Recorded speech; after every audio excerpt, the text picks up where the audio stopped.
Outsmarting Reality by Nero. Chapter 14. There is no creation without conviction. Principle. When creating a new reality, there is no word more important than conviction. This word is so powerful that it unconsciously creates the desired reality of people who have never even studied reality creation. There are extremely successful people that will never use a single manifestation technique in their life, let alone read a book on reality creation, but somehow seem to manifest whatever it is they want. And it all comes down to that word, conviction. Conviction is extreme, unwavering belief in the face of anything. Truthfully, it transcends belief into knowing. Think about it like a big, sturdy tree that stands tall even when the wind blows hard. It's when you believe in something so strongly that you just know it. And just like the tree, you stay firm and don't fall over, even if pushed in a different direction. Conviction is ultimately the fuel that powers your journey to the destination of your desired reality or an unwanted reality. Unfortunately, the importance of conviction has flown under the radar of the masses while being hidden in plain sight of the religious scriptures.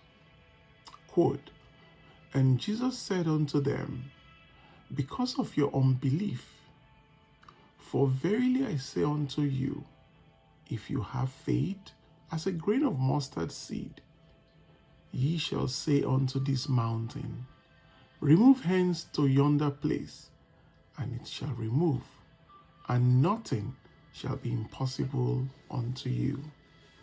Matthew 17:20. It is indeed true that faith can and does move mountains, just not the version of faith by which most of the world are taught to live by.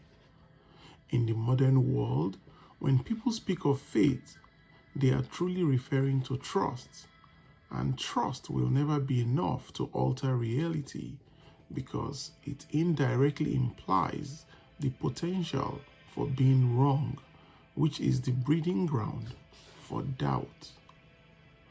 You trust that people won't betray you, but you only trust because you don't know. Yet knowing is true faith.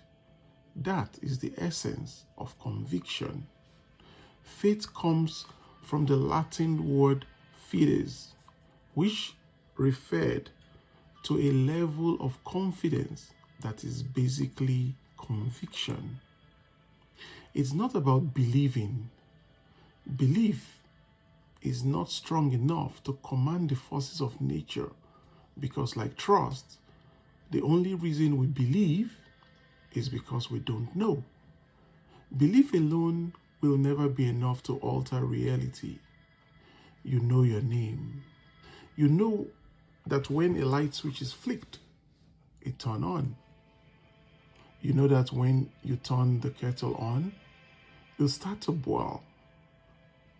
You know these things to such a degree that any attempts to convince you otherwise will be dismissed. You don't believe. You know. True faith is knowing, and realizing this awakens the esoteric nature of a multitude of scriptures. Conviction is the basis of all creation. It empowers the frequency that you put out to the universe, which can either lead to your construction or destruction. More often than not, we are taught to have conviction in struggle, misery, misfortune, and scarcity. Ironically, this strengthens those frequencies, leading to the likelihood of their materialization. We strengthen the frequencies of negativity to such a degree that their existence merges itself into what we simply deem as reality, which locks those frequencies into place. And that's the thing about faith. It doesn't just move mountains. When negatively misdirected, it also creates them as obstacles. The mountains that we often seek to move are the ones that we have made. The mountains that we often seek to move are the ones that we have made. If you could simply cultivate conviction in your desired reality already existing or being inevitable, then your desired reality will simply materialize. It is that simple. With a powerful degree of conviction, techniques wouldn't even be necessary. How many depend on a manifestation technique? There are millions and millions of videos of people claiming to have the secret technique, when the only secret technique is you, specifically your conviction. Without conviction, no technique works. Conviction is what activates the technique to shift you internally, which sets in motion the eventual reflection of that into reality. What you are able to materialize will always be proportional to the degree of conviction you have surrounding what it is you wish to materialize. The more conviction, the more likely what you want will manifest. Don't fall into the trap of glorifying conviction as something mystical or unattainable. There is no need to be in awe of it or wonder how to cultivate it. You've already experienced conviction at some point in your life. There have been moments in your life when you just knew something would happen, whether minor or major, an internal knowing so profound that nothing could convince you otherwise. Some everyday examples of our convictions. I knew it was going to happen. I knew this will happen. I knew I was going to see this person. I knew they were going to do that. I knew they were going to say that. I knew that I was going to get this. I knew I was going to get that role. I knew that person was going to be mine. I knew that person was going to leave me. I knew that person was going to cheat on me. I knew that I wasn't going to get the job. I knew they wouldn't like me. I knew I was going to win. I knew I was going to lose. That unshakable feeling which has come to you before may have felt random, like you didn't know where it came from. But here's the thing. If you did, then you'll be able to flick on conviction like a light switch. Anyone with complete conviction stands above their reality. Conviction is like some magical insight that randomly drops from the sky. We have no idea where, when, or why it came. But when it's there, we know it, we feel it, and nothing or no one can convince us otherwise. The deeper truth is that all conviction you've ever felt or experienced was created and then channeled by and through you. Think about conviction like a reserve that you have within you that you are unaware of. Every once in a while, the reserve becomes too full and it needs to release some of its energy to create space. When that energy is released and conviction touches your system, you tap into a frequency so strong that you're able to materialize an idea held in the mind by injecting it with conviction. That idea can be for or against you.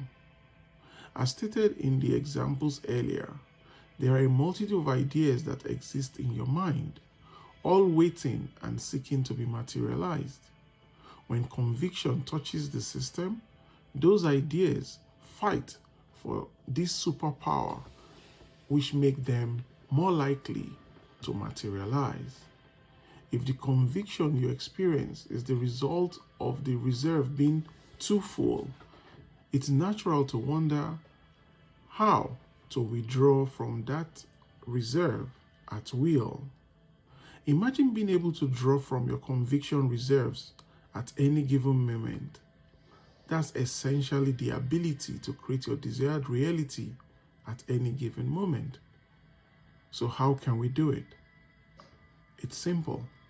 First, you need to understand that the energy of conviction is the second stage of a two-part process. Once you know the energy of the first stage, you'll unlock conviction.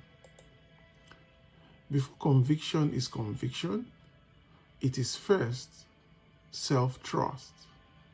Self-trust is the first stage of conviction.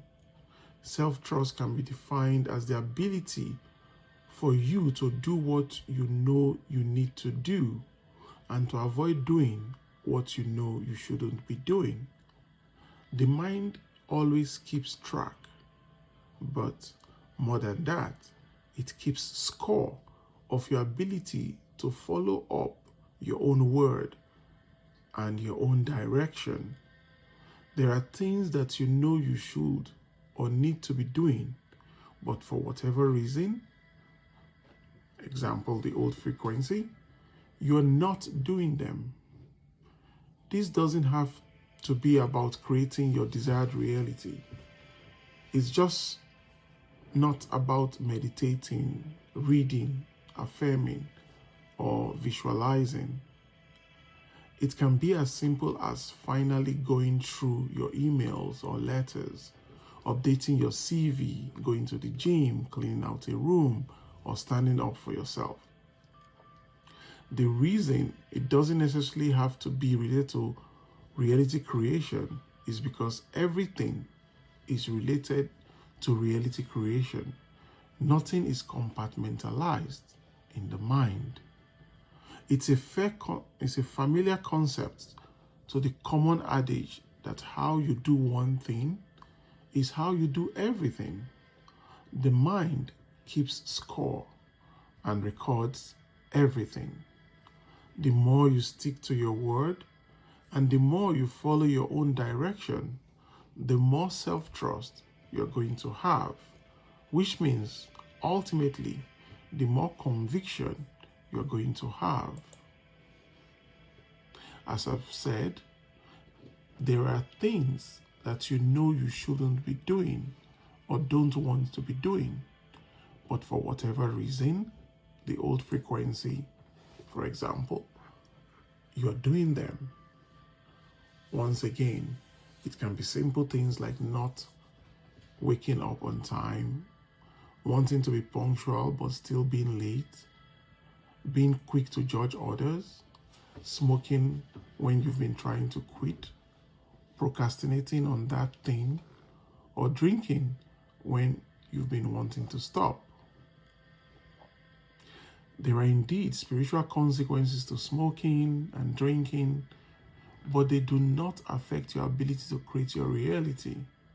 However, if you desire to stop these activities, yet you continue to do them, you indirectly deplete your self-trust, which depletes your conviction, which depletes your ability to materialize.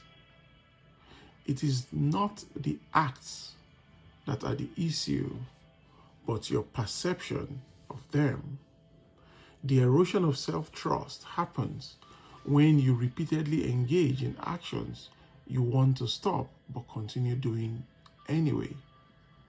Simultaneously, the more you fail to keep your word and the more you fail to follow your direction, the less self-trust you're going to have, which means ultimately the less conviction you're going to have. Self-trust is the first reserve that is filled by doing the things you know you should be doing, and it is depleted by doing the things that you know you shouldn't be doing. This reserve is then exchanged into the energy of conviction, but it all begins with self-trust.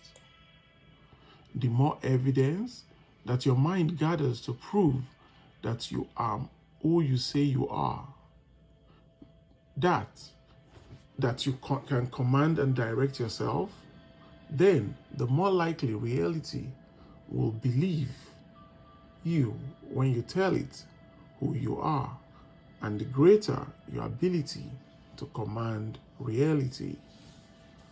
Practical. Reality creation can sometimes feel like we're on trial, like we're constantly having to defend our desired reality, our thoughts, our feelings, and our vision. But like a trial, the more evidence on your side, the better your case. The trial is between you and your old frequency. Every time that you follow through on your word and the things you know you should or need to be doing, the more evidence for the side of your desired reality. The more you fail to do what you know you should or need to be doing, or even worse, doing things that you know you shouldn't be doing, the more evidence for the side of your old frequency. Who's currently winning the trial? Only you know. The beauty of self-trust is that it highlights something so obvious, yet so profound. The only person in the universe that you've ever had to prove anything to is you. What are those things that you want or need to get done? What are those things that you want or need to stop doing? Write them down, no matter how big or small. Remember, there is no big or small to the universe. It really doesn't matter. Once defined clearly, now it's a game of discipline. Unfortunately, this crucial aspect of reality creation is so often overlooked, but there is no getting around it. How could you ever expect to discipline reality if you can't even discipline yourself? Ironically and metaphysically, you and reality are one. So until you start within, you will not change the without. The first stage is complete, and you've got self-trust locked down. Now it's just a matter of realizing that conviction is a muscle that you need to start consciously exercising. After you've done those things you need to be doing, and you start feeling more confident in yourself, that is when it's time to exercise the conviction muscle. Just as with any muscle, the more you use it, the more conditioned it gets. Exercising the conviction muscle is easy. It's just a matter of you deciding that you know something is going to happen instead of waiting for the feeling to randomly come. Sounds weird, but that is all there is to it. Simply you stating that you know something is going to happen. It's only weird because for the most part, conviction has been unconscious to you.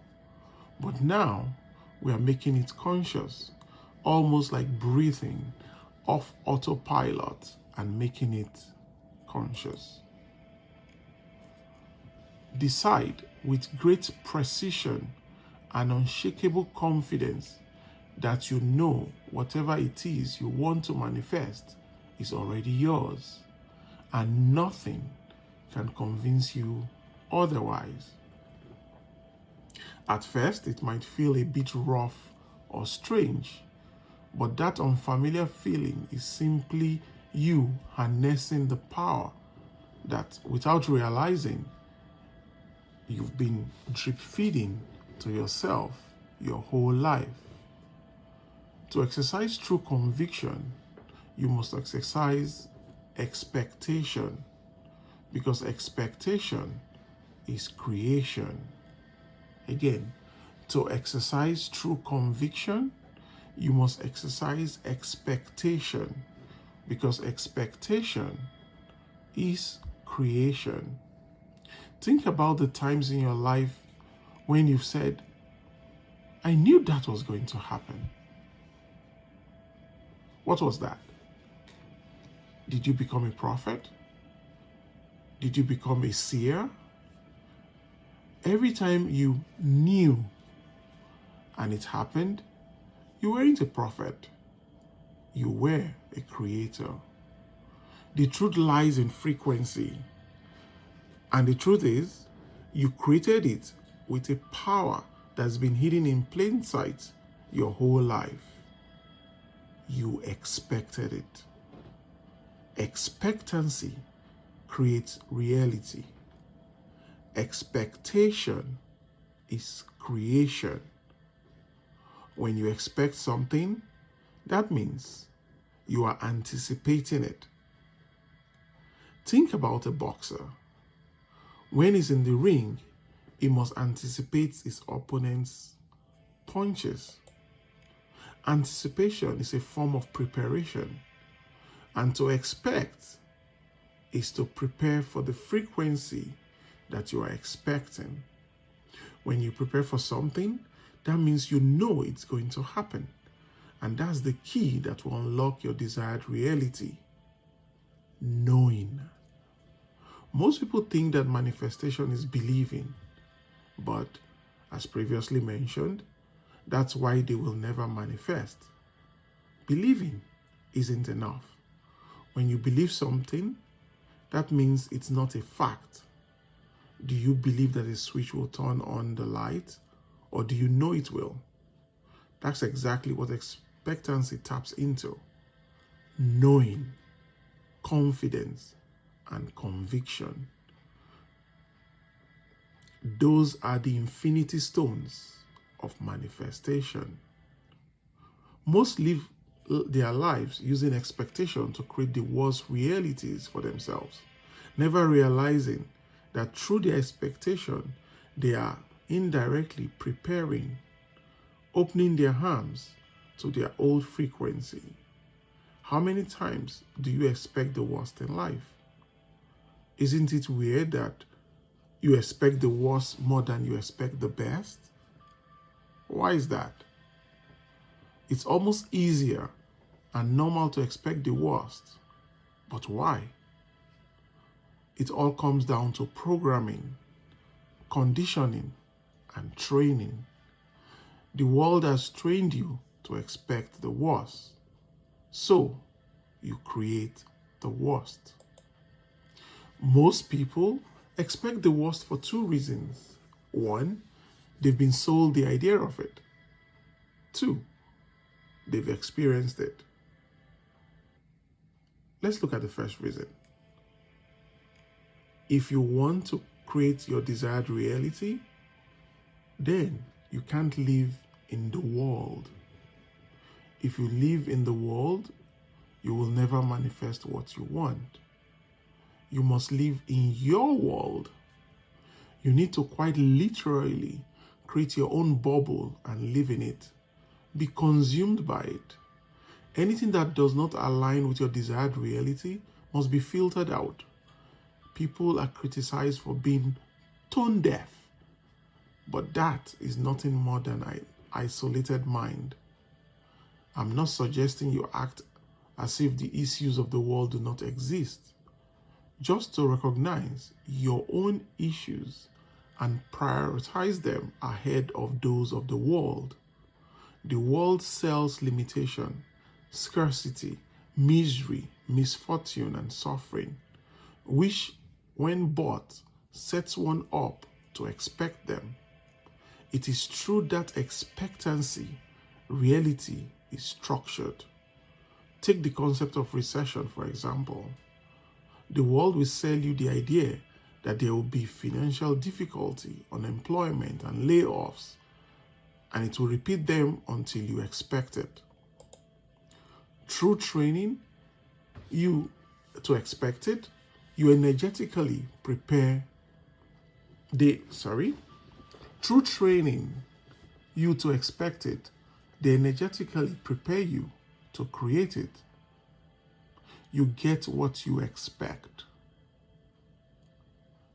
You get what you expect. Now, let's look at the second reason. Whenever we go through the worst, to protect our heart, we normalize it to avoid the pain of being disappointed or frustrated again. We normalize the worst without realizing it as a defense mechanism. When you normalize the worst, you expect the worst. So, you create the worst. The universe will not seek to alter your perspective. It will simply reflect what you expect, regardless of whether you deserve it or not, unfortunately. To the universe, what you expect is what you are asking for. It's hard to conceptualize that you may expect the worst, but it's likely you do. To gauge whether you expect the worst, determine what you find normal. Do you find it normal to suffer financially? Then you are expecting it. Do you find it normal for people to let you down? Then you are expecting it.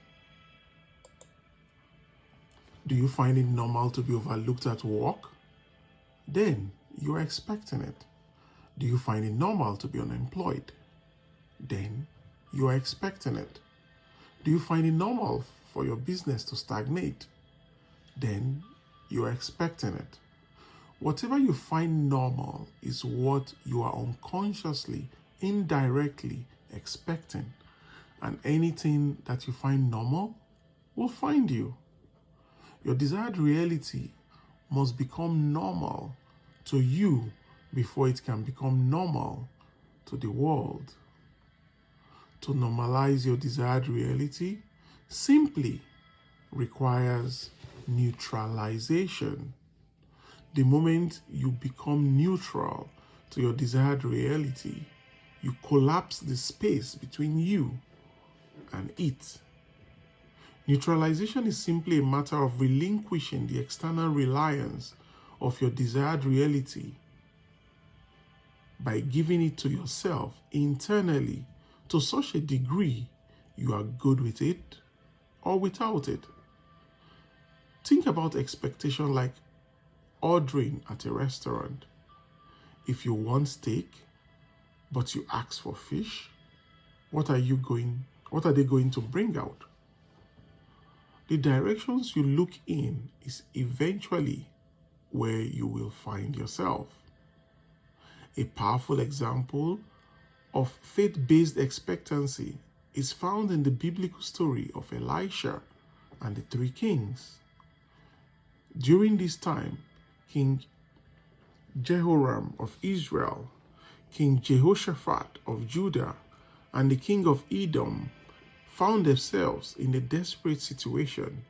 They were preparing for battle against the Moabites, but after marching for 7 days, they ran out of water, leaving their armies and animals on the brink of collapse. In their distress, they sought out the prophet Elisha for guidance. After consulting the Lord, Elisha gave them a surprising instruction. Quote, "Thus says the Lord, make this valley full of ditches. For thus says the Lord, you shall not see wind, nor shall you see rain. Yet that valley shall be filled with water, so that you, your cattle, and your animals may drink." 2 Kings chapter 3, verse 16 to 17. Think about this. There was no visible sign of water, yet Elisha told them to prepare for it anyway. Their act of digging ditches was an expression of faith, taking action before seeing evidence. And just as God had promised, the next morning, water flowed into the valley from Edom, filling the ditches and providing for their needs. Even more astonishing, the Moabite army, seeing the water in the sunlight, mistook it for blood and assumed their enemies had turned on each other. This led to their defeat, securing victory for Israel. Prepare even when it is not seen. This story holds a profound lesson. Expectation precedes manifestation. The kings had to act in faith, digging their ditches before any sign of water appeared. Likewise, in life, we must often prepare for our blessings before we see physical proof. This is a demonstration of true faith, trusting in the unseen and aligning ourselves with divine provision. Your current reality may feel like a desert, dry, barren, and hopeless. But just as Elisha instructed the kings to prepare, you too must act in faith, expecting the best, even when appearances suggest otherwise. Dig your ditches. Act as if your breakthrough is already on the way. Release past disappointments. Cross the bridge from fear to faith. Climb the mountain. Seek solitude and elevate your mind above worldly concerns. Believe it is already done, not by forcing reality to change, but by trusting in divine timing of provision. Just as Elisha spoke God's promise and the kings acted accordingly, we are called to trust in the unseen, act in alignment, and prepare to receive what is already on its way. Remember, you get what you expect. Your life may currently seem like a desert, but you must elevate yourself if you want to be above the world. You must expect the best, because in doing so, you prepare for your desired reality to rain down on you. You need to cross the bridge of past resentment, frustration, and disappointment. You just need to cross the bridge of past resentment, frustration, and disappointment. Every time you try to expect the best, it is past experience that holds you back and causes you fear within you, fear of disappointment again. You need to be willing to put your heart out there again, while detaching from the necessity of seeing the external world change. But this time, with full conviction that your desired reality will materialize no matter what physical appearances say.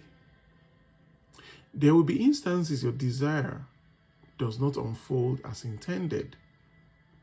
If you have truly manifested, the physical will be irrelevant. True manifestation is about internally shifting to such a degree you are no longer emotionally dependent on seeing reality. change. To be able to stand in an unwanted reality, in a wanted frequency, is the beginning of freedom from the slavery of reality. Chapter 15, the law of emotion principle. Quote, there is a piece of flesh in the body. If it becomes good, reformed, the whole body becomes good. But if it gets spoiled, the whole body gets spoiled, and that is the heart. Sahil al-Bakri, 52. If someone or something can hold or control your emotion, they or it can control your whole reality. If someone or something can control your emotion, they or it can control your whole reality. This is not an exaggeration. Ancient wisdom has always stated that he who makes you mad is your master. This is true not just for the physical, but also the metaphysical.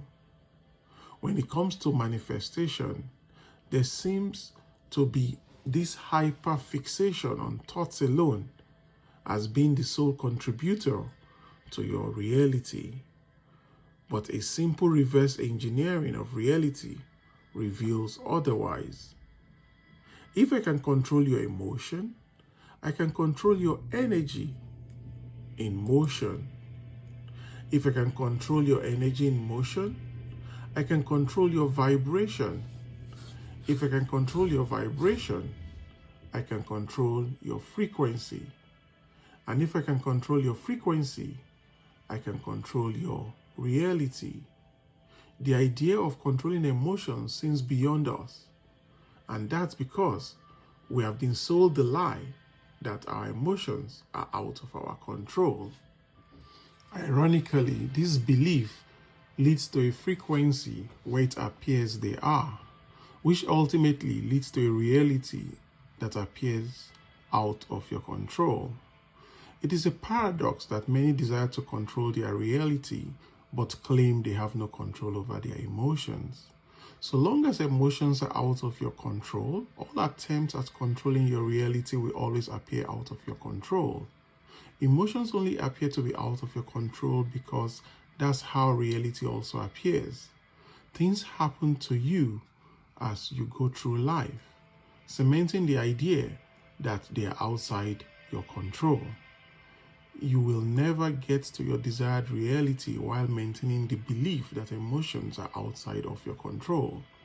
Emotion is the largest shareholder of your frequency. Its domino effect ripples throughout reality. Your old frequency will attempt to convince you of the lie that your emotions are out of your control. As it throws adversity at you, you will feel as though you have no choice other than to submit and simply accept. The frequency of this adversity. A side effect of this is emotional turbulence. Unfortunately, this internal turbulence leads to external turbulence. Emotions themselves also act as glue, sticking you to a frequency and indirectly a state of reality. Negative emotions will always glue you to negative conditions, circumstances, events, and even people. Positive emotions will always glue you to the positive conditions, circumstances, events, and people. If you experience adversity and as a result experience negative emotions, if not transmuted, those negative emotions will glue you to that adversity, which does nothing more than solidify and strengthen it in your life. If emotions are the largest shareholder of your frequency, that means your base emotional state, which we call an attitude, is the central unfolding point of your reality. Attitude is defined as a settled way of thinking or feeling about something. Your attitude is the emotional baseline that, through repetition, has become ingrained in your identity.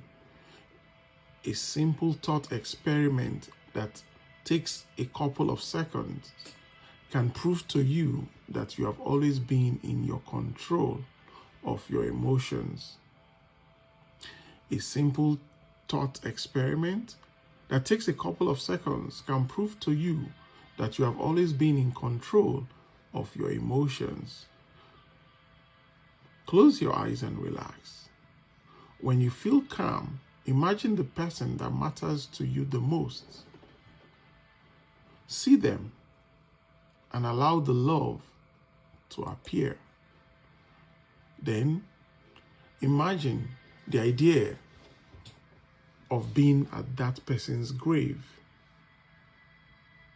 Those negative or uncomfortable feelings you just felt were conjured by you. That was you doing it consciously. Most of the time, you do it unconsciously. So you don't realize that whether consciously or unconsciously, it is still in your control.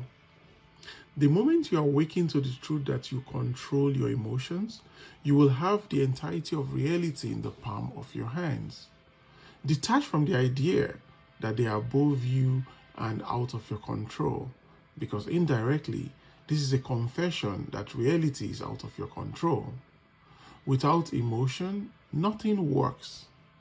It is the true language of the subconscious mind, and the moment you speak it, you will be understood by the universe. Imagine you only speak Spanish and you encounter someone who only speaks Mandarin. You can spend as much time and effort speaking as you want, but there will be little progression. That's not to say it will all be in vain. There may be instances of understanding, but it is not ideal, nor is it optimal. All miscommunication leads to confusion. How many miscommunicate with the universe? When the universe understands you, the materialization of your desired reality is inevitable. But when it doesn't, the materialization of your desired reality is a struggle. Sometimes it can feel like you've done everything you possibly can on your journey to manifesting your desired reality, but still, nothing. You may have tried multiple manifestation techniques such as affirmations, vision boards, scripting, visualizations, or sublimals, but still, nothing. Even though you've done the most, you're still getting the least. If you fall into this category, it's because you are not speaking the language of the universe. The secret to the most powerful and efficient language of the universe lays in the first organ that God gives you when you incarnate on this physical plane, the heart. Emotion is the true language of the subconscious mind. It is the gateway to everything you're trying to manifest. The subconscious mind operates without logic, reason, or rationale. The subconscious mind operates without logic, reason, or rationale. It is inherently illogical, much like emotion itself. Emotions don't follow a structured, rational framework. They simply arise and flow. This shared irrational nature creates a direct parallel between the two, as both function beyond the realm of conscious reasoning and instead shape reality through feeling and impression rather than analysis. To control emotion is to control the subconscious. Think of emotion like the vibrational language through which manifestation occurs, as what is deeply felt becomes frequency, which then materializes into reality. Those who run the world don't require physical force. They simply need to control the emotions of the masses, to control their subconscious mind, so they can create their own reality and justify it as truth. Now remember, the reality that you are currently experiencing is the result of the frequency you are tuned into. Think about it like a radio station. Each frequency emits a different sound, and reality is no different. Always remember, realities are nothing more than the reflection of their frequency. Emotion is equal to frequency, and frequency is equal to your reality. Emotion play the largest role in what you experience in reality. The heart and emotion are the key. Most people make the mistake of not injecting emotions into their thoughts, intended to materialize their desired reality. Affirmations without emotions are dead. Visualization without emotion is dead. Vision boards without emotion are dead. Thinking or positive thinking without emotion is dead. It is the missing key which will unlock everything that you have been doing. It is what supercharges the frequency of a specific thought, making it more likely to materialize in reality. Since emotion is the language of the subconscious mind, it is the language of God. In the teachings of the Bible, the Quran, and ancient Egypt, Kemet, the heart has always been the gateway to eternal life and the consciousness of the infinite intelligence. The heart is revered in nearly all ancient scriptures and spiritual traditions, yet its deeper esoteric significance is often overshadowed or overlooked in favor of intellectual understanding. Quote, "For as he thinketh in his heart, so is he. Eat and drink, saith he to thee, but his heart is not with thee." Proverbs 23, verse 7. This verse does not state, "For as he thinketh, so is he," but "as he thinketh in his heart," illustrating that thoughts nurtured with emotion lead to one's frequency. Not all thoughts are made equal. It is not thought alone that leads to creation of one's reality, but the thoughts that are backed by the heart, by emotion. Quote, "Keep thine heart with all diligence, for out of it are the issues of life." Proverbs 4:23.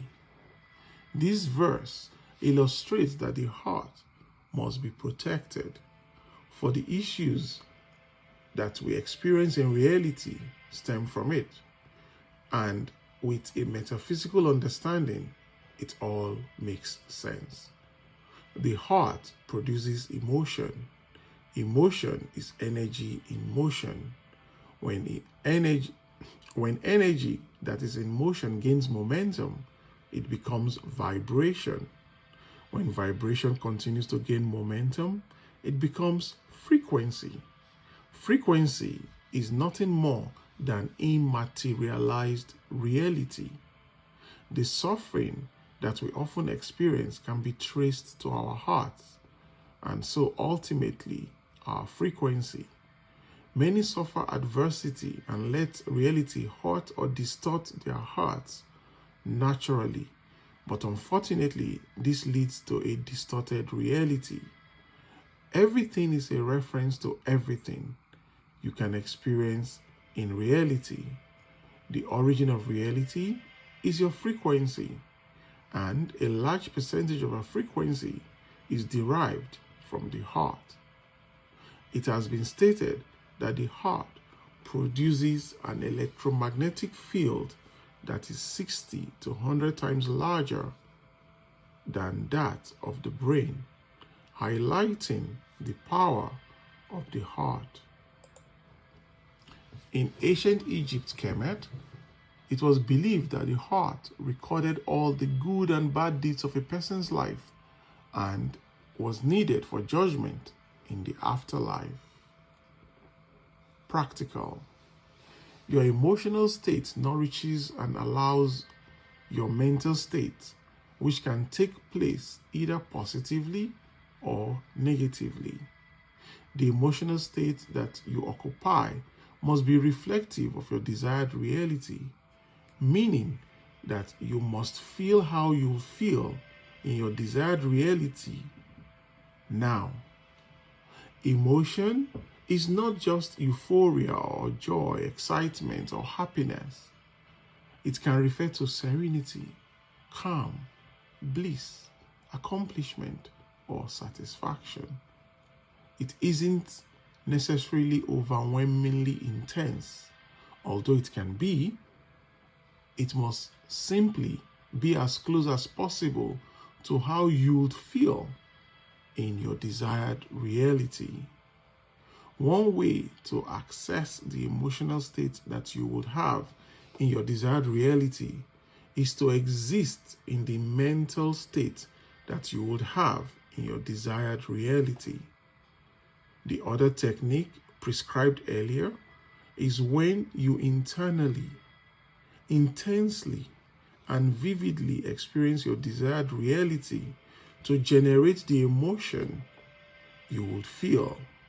The more you do this, the more emotion you generate internally.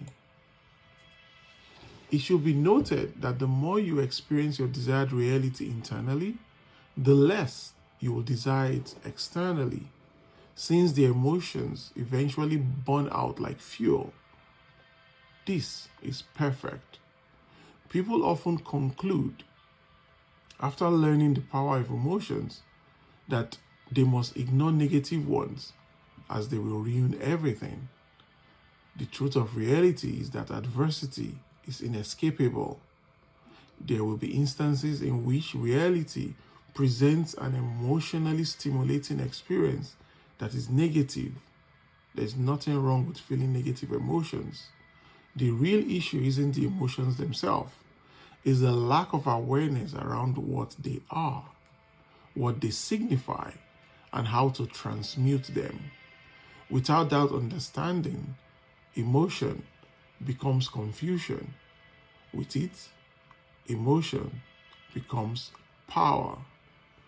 Emotions are signposts showing whether you are heading in a direction that is either aligned or misaligned with your desires.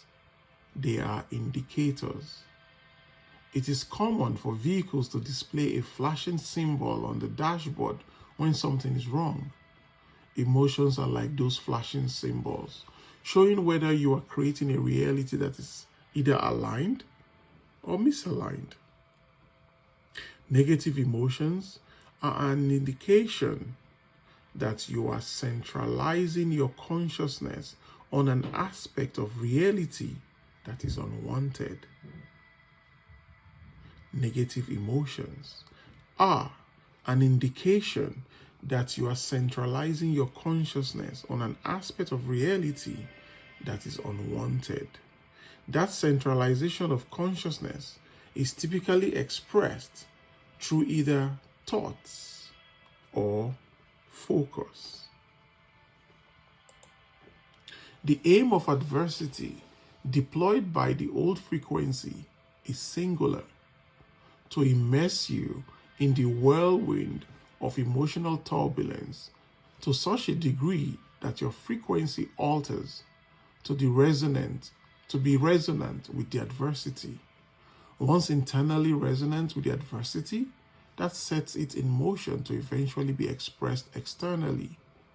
It simply wants to energetically consume you like a tornado so that you cannot see anything beyond it. Think back to a moment of adversity when your internal state became emotionally turbulent. It's as if your perception narrows, clarity fades, and it feels like nothing else matters.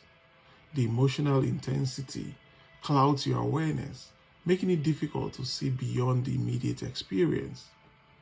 How often in anger or fury do many claim to see red? A human expression that is deep with esoteric meaning. It illustrates how emotions lead to the alteration of frequency, and frequency is expressed in humans as our awareness, like a lens. When emotional turbulence is introduced within, the lens is smudged. Anytime you find yourself in a negative emotional state, it's a clear sign that the mind is focused consciously or unconsciously on something undesired, whether it's a past event, a current circumstance, or a potential future outcome.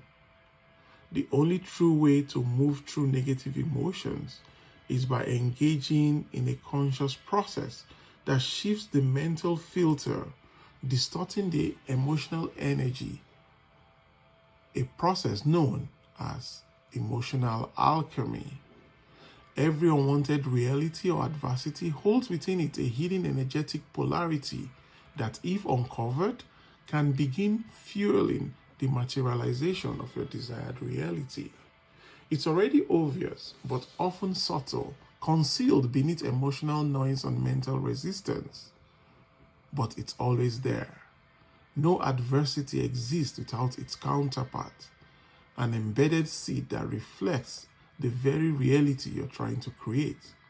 Emotional alchemy is the key to uncovering it.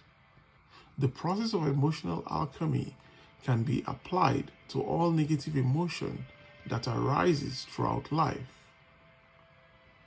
1. Relax. Sit or lie down in a quiet space and allow your body to fully relax. 2. Bring it to mind. Gently bring the adversity, whether it is a situation, person, or event, into your awareness. 3.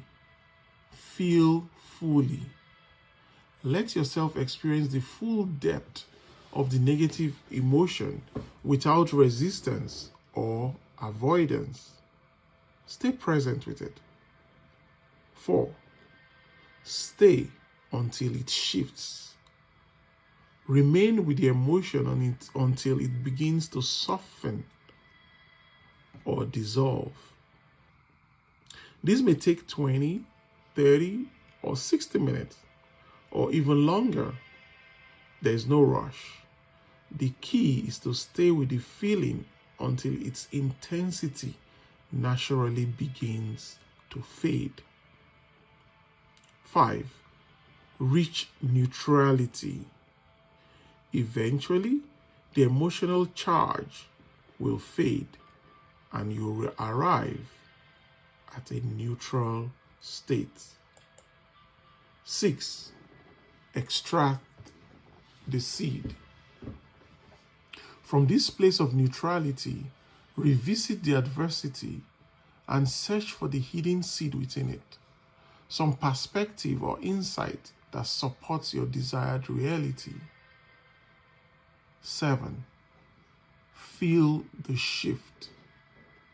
Focus on the new perspective and allow yourself to feel the positive emotion it brings. Immerse yourself in the uplifted state. 8. Integrate. Once you feel the emotional shift, return to your day, keeping your focus on the positive seed.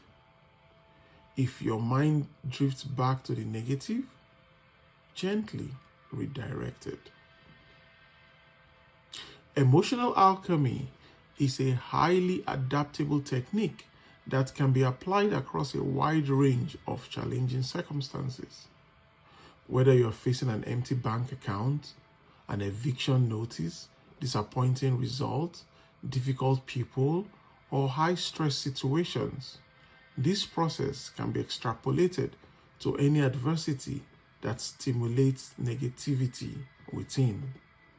Emotional alchemy allows you to alter vibration and therefore frequency through a switch in concentration.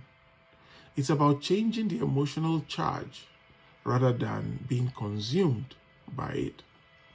True danger arises when you are so terrified of your negative emotions that you seek to resist them. Frustration, irritation, anger, sadness, apathy, or disappointment aren't to be repressed. They should be fully felt. What you resist persists. It is a mistake to repress or ignore emotions. This line of thinking is associated with toxic positivity, which is a breeding ground for covert negative frequencies to still do damage behind the scenes. There are many, quote, positive people in negative realities simply because they fail to hear the song of negativity frequency quietly playing in the background of their reality. The suppression of emotions doesn't eliminate them. It only drives them underground, where they continue to influence frequency. Negative emotions aren't the issue. The issue is the mental distortion that is coloring the energy of emotion to reflect a particular frequency of negativity. It's not about ignoring the negative emotion. When emotions are fully felt without resistance or mental distortion, they naturally dissolve into pure awareness, revealing the stillness and clarity that was always underneath. The stillness of the pure being you are is untouched by the fluctuations of emotion. When one rests in the presence of God's consciousness, emotions arise and dissolve like waves in the ocean, experienced but never binding. Stillness is the only solution to turbulence. No adversity has authority over you internally unless you grant it so. Chapter 16. Transcend the collective. Principle. To inherit the beliefs of the collective is to be restricted by the limitations of the collective. Don't inherit the limitations of others. Theirs are not yours. Detach from the consciousness of the collective or be attached to the realities of the collective. The act of materializing your desired reality is an act of transcending society, specifically the collective consciousness. At times, it can feel like no matter how hard you try, the universe itself is resisting your desire for change. But the truth is, the universe isn't against you. You are, unconsciously though. It's important to understand that the universe doesn't hate you. It simply prioritizes convenience, efficiency, and predictability, even if it sometimes feels otherwise.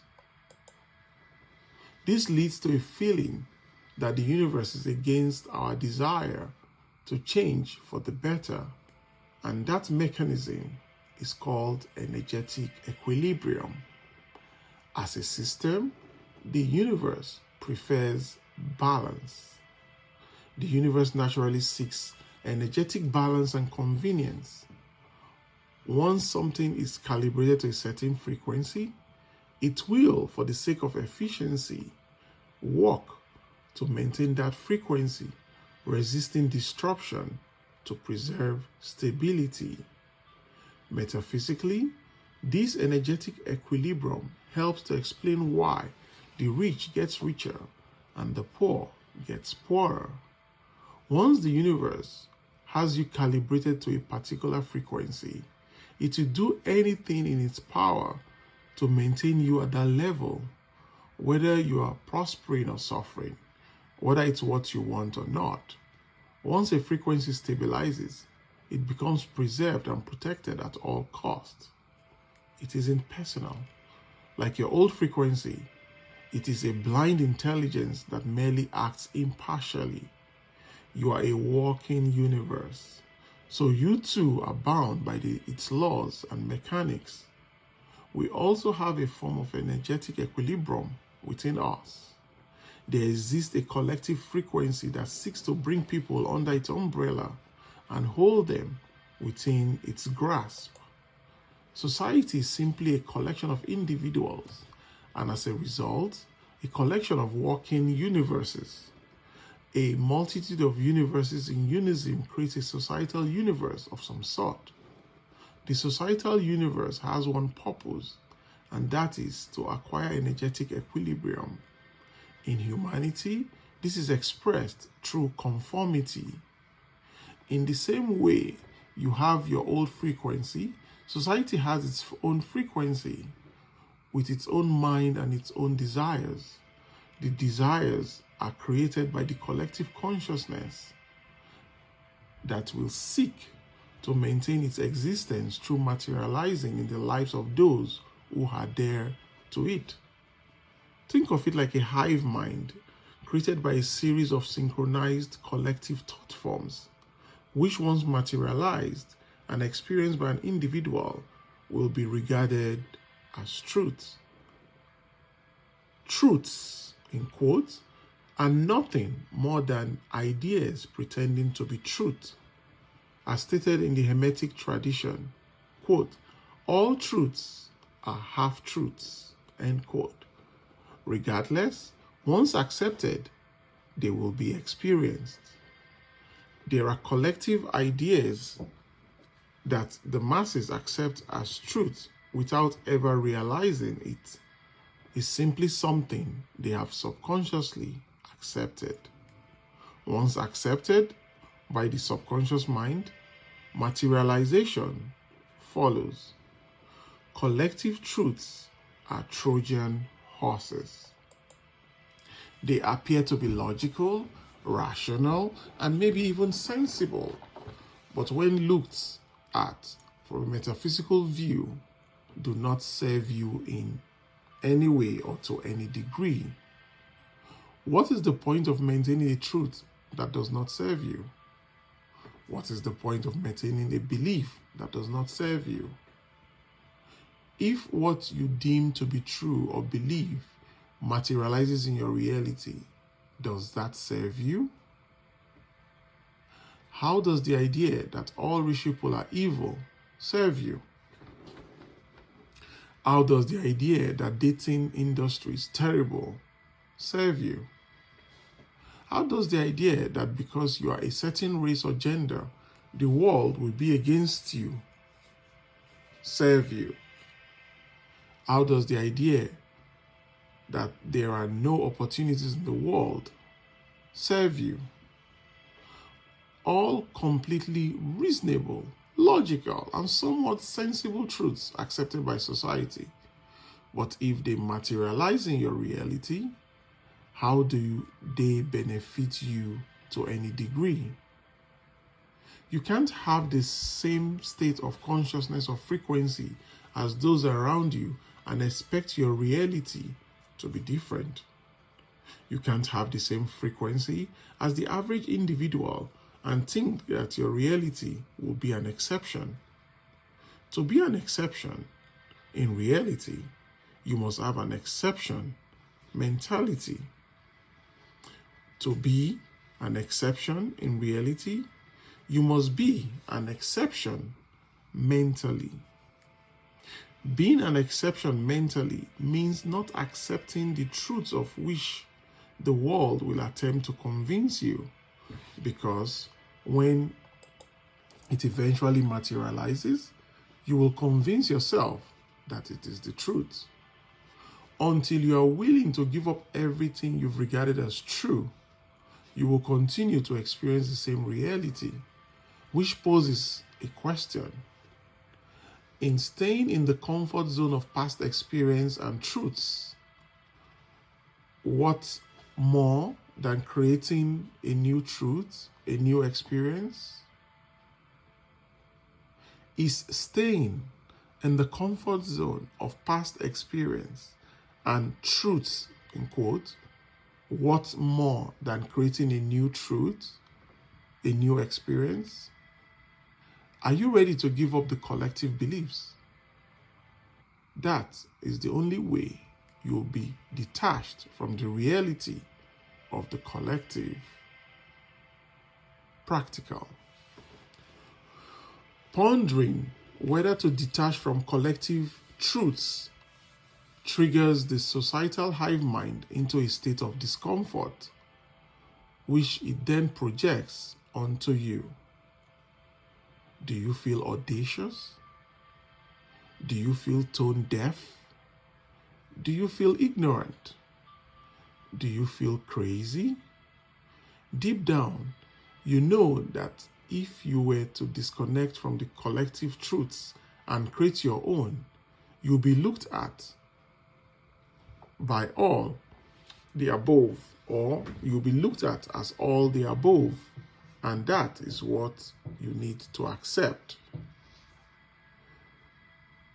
You cannot become an anomaly while thinking like those around you. You must make the irrational rational.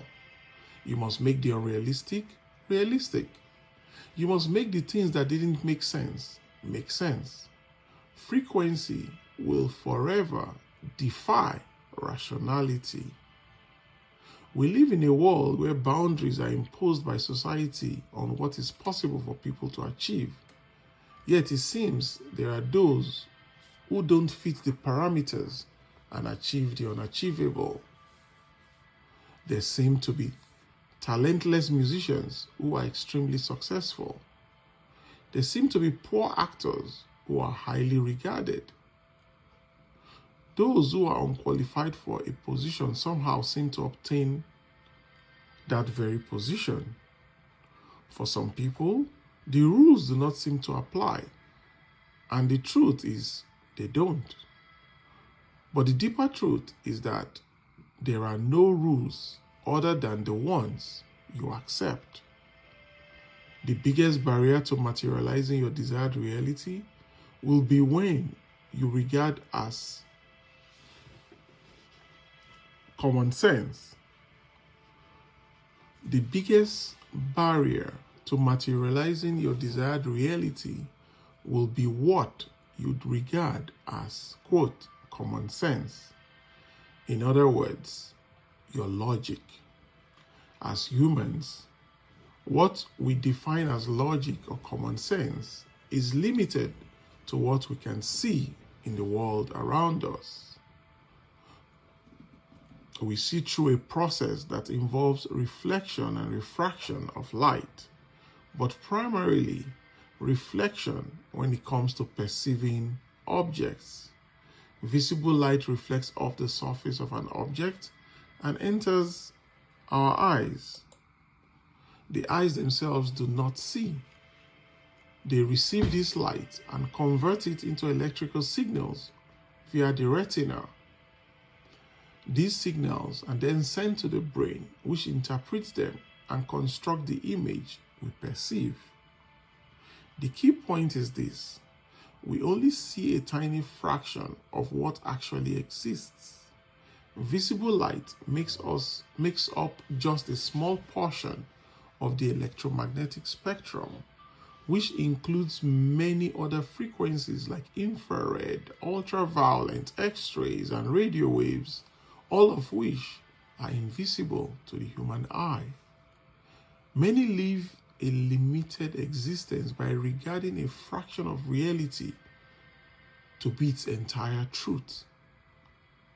By doing so, they set up themselves up to live by this fraction, which then limits their possibilities.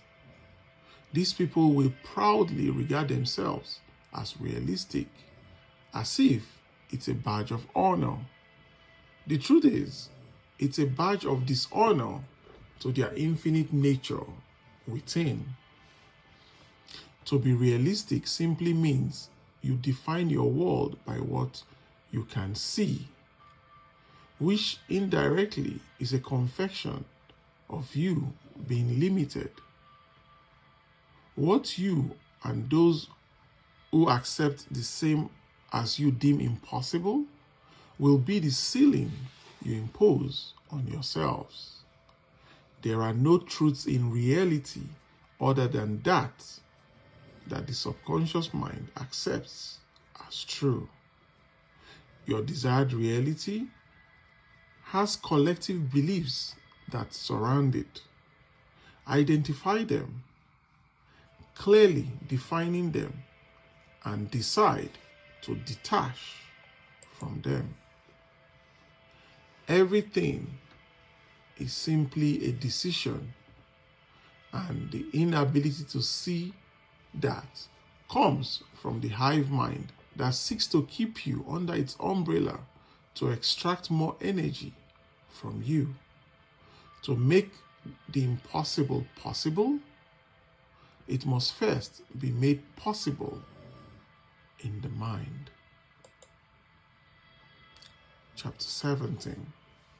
Attention beats intention. Principle. When sunlight is concentrated, it is powerful enough to start a fire. Do not underestimate the power of concentrated energy. In this instance, concentrated attention. Concentration is a centralization of energy, which is a form of creation. Think about concentration like the water that makes a plant grow. What you feed with focus either flourishes into your desired reality or withers into an unwanted reality. Reality is nothing more than materialized frequency. Frequency is nothing more than vibration that has gained momentum, and vibration is formed by concentration. Whatever condition, circumstance, or event on which you concentrate will begin to vibrationally resonate with you, eventually compounding into a frequency and then solidifying itself as a reality. Concentration is like a homing beacon, helping whatever you are concentrating on to come and find you. The person who concentrates on the devil will be found by it. The person who concentrates on recession will be found by it. The person who concentrates on difficulty will be found by it. The person who concentrates on scarcity will be found by it. The person who concentrates on poverty will be found by it. What finds you is what you're looking for. Unfortunately, most people tend to concentrate on struggle, misfortune, scarcity, poverty, and failure, and so are found by them. To concentrate upon what is not wanted is to be found by what is not wanted. Most people do not realize they are drawing these things towards them by focusing on them. All your effort to align with the frequency or state of your desired reality can be disrupted by a single misdirection of concentration.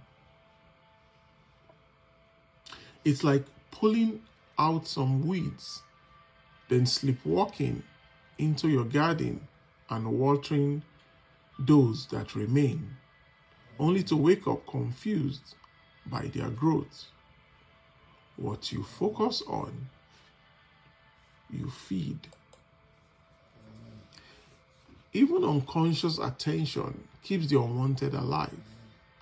Misdirected concentration is misdirected vibration, which leads to misdirected frequency that inevitably leads to a misdirected reality.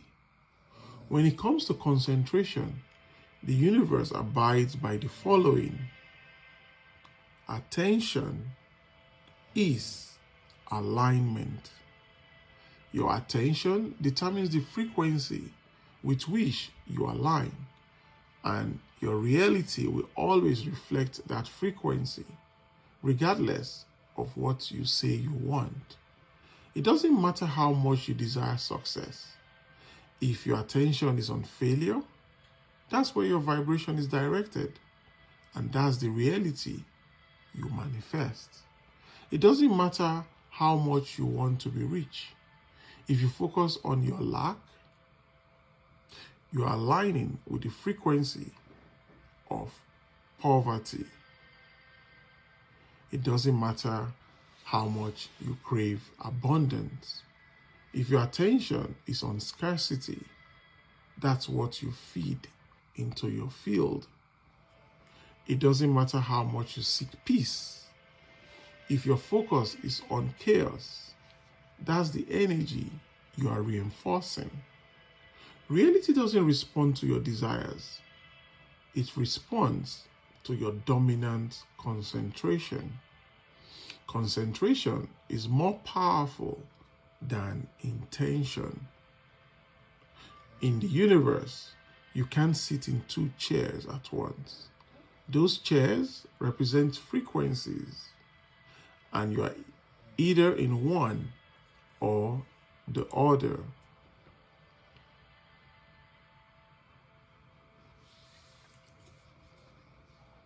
One, which is the focus of your concentration, will ultimately be where you sit.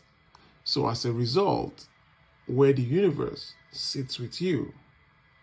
To the universe, concentration is not measured by what you desire, but with what your attention resonates, implies, or reflects, meaning matching the emotional or energetic tone that you are steady in.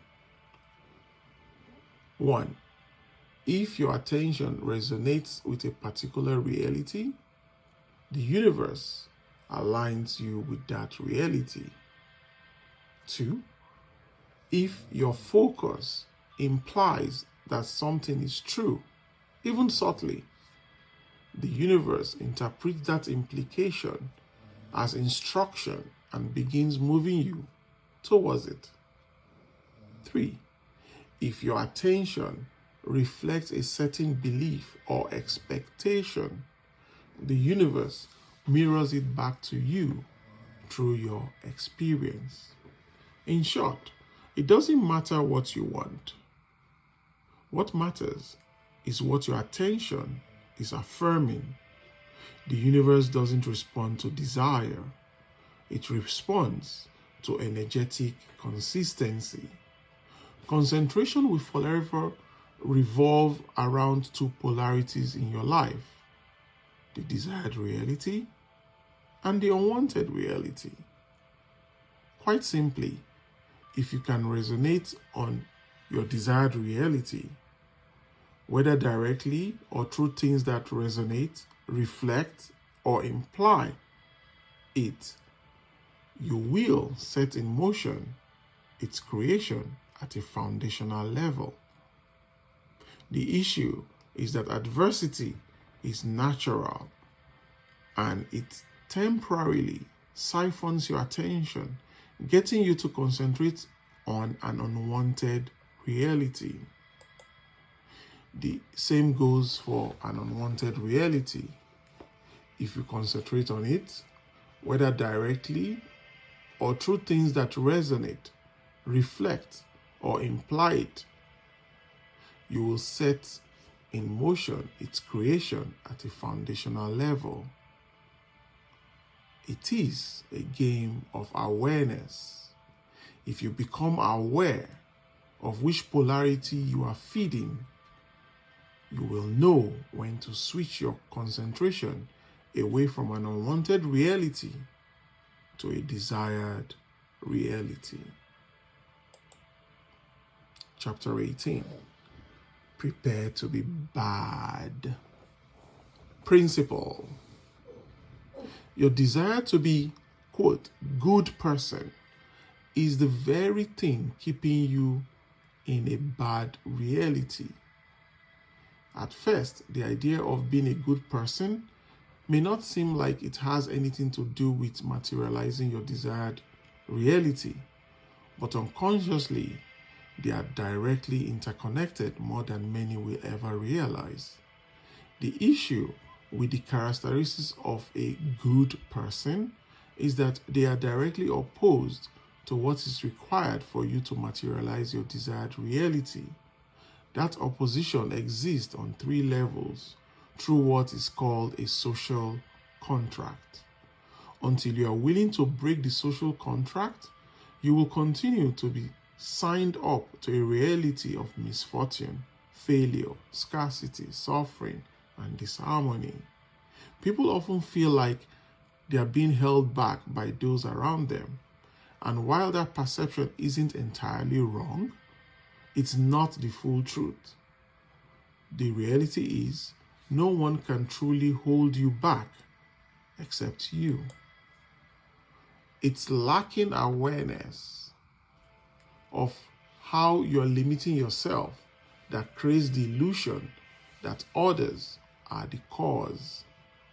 What appears to be external resistance is often just a reflection of your own internal resistance. External factors are never the cause. A social contract is the unconscious agreement you've made to gain love, acceptance, and approval by conforming to the expectations and desires of those around you. As mentioned, they exist on 3 levels: evolutionary, social, and energetic. These are all interconnected with the same phenomena taking place on different levels. The first one, evolutionary. Your ancestors evolved and survived by sticking together in groups, sharing resources and responsibility when it came to protection. Humans will forever gravitate to groups one way or another, whether cults, cliques, teams, or religion. It's simply the way the brain evolved. To your primal brain, a group ensures life, which indirectly and unconsciously means not being part of a group causes death, and it still thinks that. To the brain, belonging equals survival. When we feel we don't belong, it can deeply disturb the psyche, creating emotional instability that, as modern science shows, can cause mental health issues over time. The thing about belonging is that it requires conforming to the collective, whether physically, mentally, or spiritually. So, we are accepted. The default human mind instinctively desires to belong, even to its own detriment. It is unconsciously looking for comfort. Think about school grades. When most of your friends failed at a test or got similar results, it felt oddly comforting. But if you failed while most of them did well, you likely felt embarrassed or ashamed. And if you did exceptionally well while they struggled, you might even feel guilty or felt guilty. This reflects the silent social contract, a subconscious pull to match the collective, even at the cost of your own potential. Whenever we don't belong, we feel discomfort. Whenever we don't conform, we mentally and emotionally punish ourselves or are punished by others. Social. Before we became autonomous as babies, we spend most of our time simply observing the adults around us. We begin to learn which behaviors attract love and which ones lead to disapproval or rejection. You learn quickly that certain behaviors are accepted while others are not. Whenever you displayed behaviors that were desired, those who raised you gave you love, acceptance, and approval. Without realizing it, you became addicted to those feelings, to belonging, and to conforming. It's likely that anytime you did not conform, you were met with hate, rejection, and disapproval in one way or another, which in the depths of your primal brain felt like death. The irony is that those who raised you have more control over your reality than God or any secret society. Through the family structure, you were taught that conforming brings reward of love, acceptance, and approval, while not conforming brings punishments of hate, rejection, and disapproval. Energetic. Ideas and beliefs are entities and seek to dominate a person's mind and materialize in their reality. When the idea and beliefs of multiple individuals are unified, it creates a collective or hive-like mind. That group entity or hive mind is more powerful than any individual entity because it is sustained by the energy of many, which strengthens and fortifies its position. It seeks to recruit more people under its psychological and energetic roof. It will then use its hosts to prevent others from leaving. Think politics, cults, religions, sports teams, and schools of thought. The hive mind will distribute love, acceptance, and approval through its hosts, which is felt energetically and socially since it's coming through others. It wants to do nothing more than spread itself to as many minds as possible, and it has an inbuilt defense mechanism. When members wish to leave, it distributes disappointments, rejection, disapproval, and hate through its hosts, which is also felt energetically and socially since it's coming from others.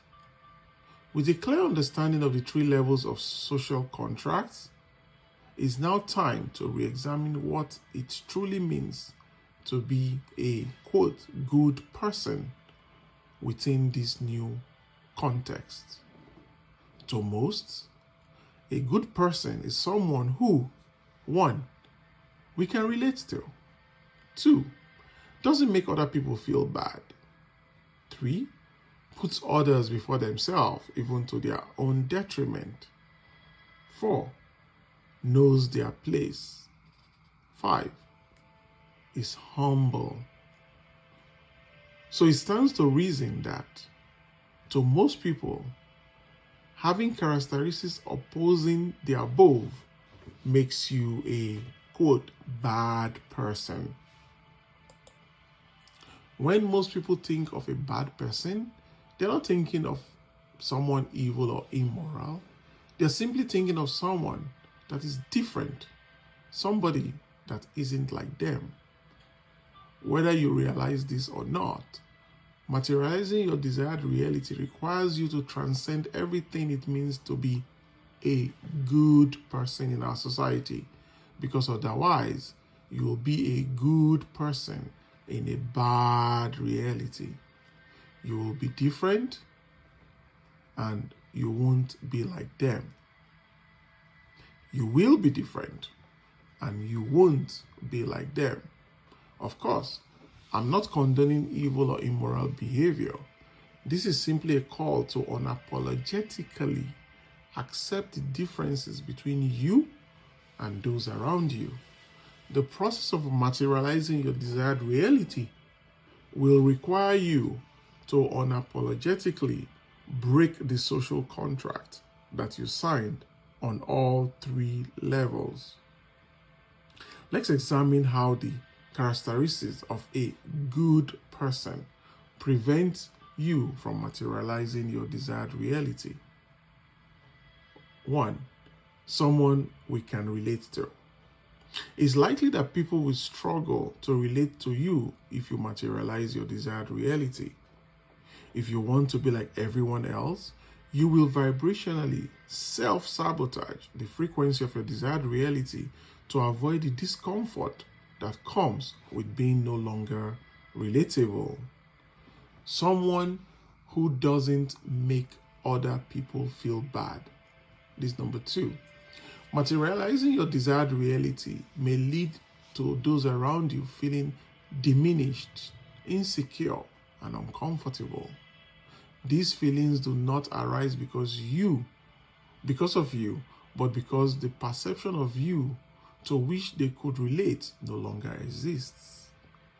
Others feeling discomfort at your success will lead to you purposely dimming your light to avoid making them feel bad.